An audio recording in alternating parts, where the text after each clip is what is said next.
The Snake and the Rose.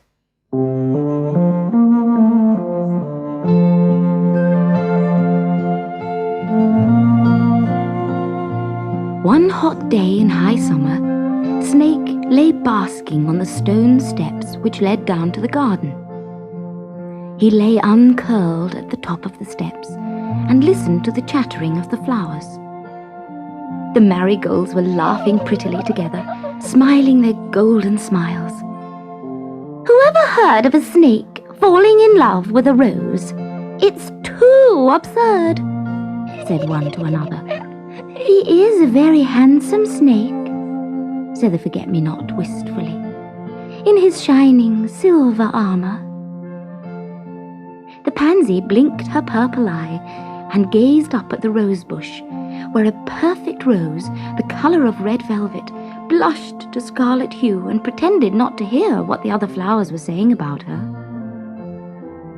"Hoity-toity," laughed the marigold. "She can afford to be with the snake at her beck and call, driving away all those nasty snails and slugs." The snake was indeed very much in love with the beautiful red rose, and all through the summer he had been protecting her. But as the sun's rays grew hotter and hotter, he found it more and more difficult to move. The flowers too began to wilt and hang their heads, and soon even the marigolds were silent. As dusk fell, the snake dragged himself to his hole in the wall and lay there, panting. His skin felt as dry as parchment paper.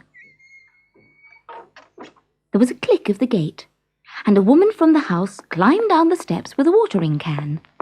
She sprinkled the water over the heads of the marigolds, forget-me-nots, and pansies.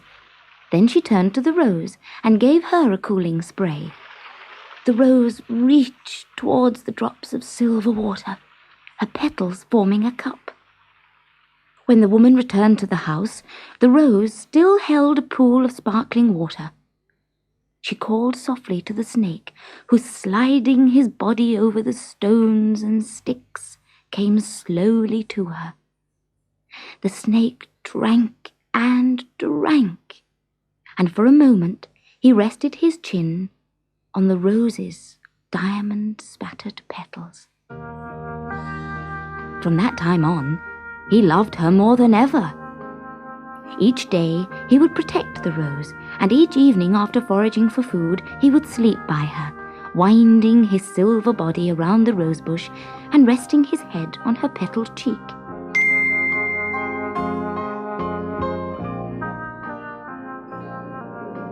Then one evening the weather changed, and a chill wind blew. The snake, shivering a little, went as usual to see his rose. But she was not there. He searched high and low, but could not find her. A marigold, whose sleep he had disturbed, said crossly, "The woman from the house picked her. Taken her into a nice warm room, I shouldn't wonder. Some flowers have all the luck." The snake waited until all was still inside the house and the lights were switched off. Then he pushed his body up the steps, underneath the gate and along the pavement, until at last he came to the door.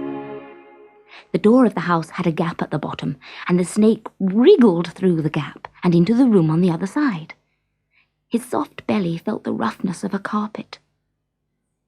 On the table, in a blue vase, was the rose. She smiled to see him, and then wept a few petals onto the polished surface of the table. "How I wish that I was back with you in the garden," said the rose. I cannot breathe in here. The air is stifling. Soon all my petals will be gone." The snake did what he could to comfort her, but when daylight came, the rose begged him to leave. He promised to visit her every night and slipped back under the door. For 3 nights the snake visited the rose, and each time he saw her, she wept a few more petals. One morning, The woman from the house took what was left of the rose and threw her onto a mossy bank which lay between the bottom of the garden and a dark, mysterious wood. The snake slid down from his wall, crossed the garden, and gazed at the wrinkled, withered rose. He felt as if his heart would break.